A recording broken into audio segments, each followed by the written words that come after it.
مرحبا حبايبي. الله، اليوم صراحة مبسوطة بشكل كبير.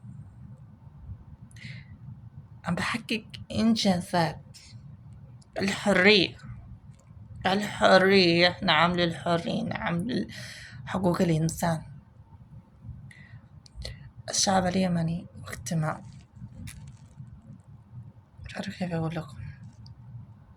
الشعب اليمني واجتماع استسلم للحوثي، سلم لها السلطة وخضع له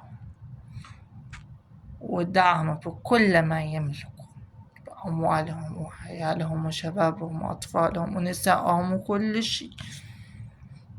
ما عاد شافوا ولا يوم أبيض.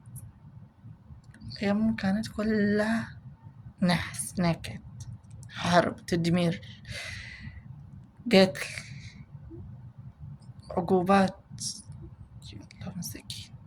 انتوا عارفين مين بتتبعوا؟ زي الذي بتتبعوا واحد بيدعي انه مسلم، اللي هو الشين، الوتش اللي له الوتش اللي هو إله، صح؟ اللي هو بيدعيها الإنسانية، وتش الإنسانية هذه، وتش حقوق الإنسان، وتش يطلع لك في الإعلام، في الكلمات الإعلامية، يقول لك لا لا لا لا لا لا لا, لا. هم متخبين تحت الأرض، تحت 7 أرض، مشان لا يجي يقتلوه. متخبي. لو كان هذا الحوثي بجد يحب الشعب اليمني كان راح يضحي بحياته، بدل ما هو متخبي كان راح يطلع بين الناس كلهم بدون خوف، بدون شيل الطيران ولا محزن. بس متخبي جوا تحت الأرض. الشعب اليمني بيموت جوع ويقاتل ويموتوا وهم بين الثراء الفاحش. على مين بتتعبوا؟ على مين بتقاتلوا؟